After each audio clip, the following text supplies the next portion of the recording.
ডাক দিয়ে যাই দানবের সাথে যারা সংগ্রামের তরে প্রস্তুত হয়েছে ঘরে ঘরে।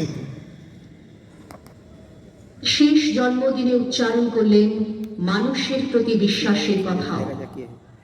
মানুষের প্রতি বিশ্বাস হারানো পাপ, সে বিশ্বাস শেষ পর্যন্ত রক্ষা করব। এই কথা আজ ভুলে যাব। প্রবল প্রতাপশালীর ক্ষমতা, মদমত্ততা, আত্মম্ভরিতা যে নিরাপদ নয়, তারই প্রমাণ হবার দিন আজ সম্মুখে উপস্থিত হয়েছে। 1941 7ই আগস্ট 22শে শ্রাবণ 1348। শেষ নিঃশ্বাস ত্যাগ করলেন কবি, যিনি ছিলেন এই মহর্ষি ভবনের মহাদ্বীপ।